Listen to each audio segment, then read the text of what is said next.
You know, a lot of people don't realize that certain emotions actually cause disease in specific organs. This has been known in Chinese medicine for thousands of years. Emotions of fear affect the reproductive organs, the kidneys and adrenals. Think about this. If somebody has fear, like a child gets really scared, they can wet themselves. What does that happen? Fear directly affects the bladder and the kidneys, causing that to happen. If somebody is experiencing the emotions of frustration and anger, it's toxic to the liver.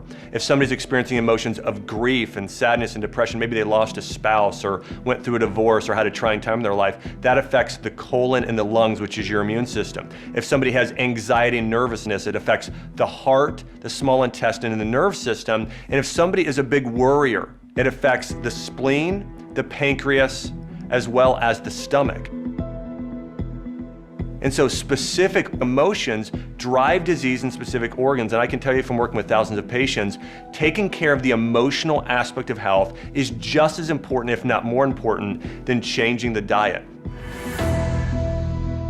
Somebody who's really looking to reduce stress, transform their mind, combat fear, anxiety, depression, these negative emotions, I recommend several things. Number one, scheduling time for you. So many people today, moms especially, they have zero mom time. I mean, they're taking the kids to sports practice, they're maybe working, they're taking care of a whole family. They get no time to themselves. Blocking off you time to where you're doing things you love. Maybe it's lunch with a best friend, maybe it's out walking, maybe it's shopping at the mall, whatever it is, taking time for you. Another thing I recommend is healing bath with essential oils and Epsom salts. Epsom salts contain magnesium, known as the relaxation mineral, so 1 cup of those, 20 drops of a relaxing essential oil such as lavender.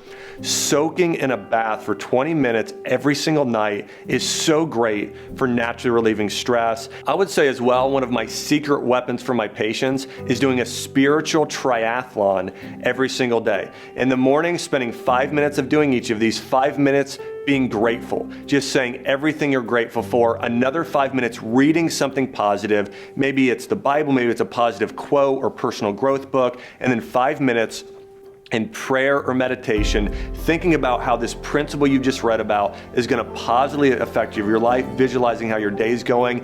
Doing that spiritual triathlon can absolutely transform someone's health. And I have a history of doing triathlons, and I can just tell you, and I started doing this, and when I started doing a spiritual triathlon, it completely transformed my life.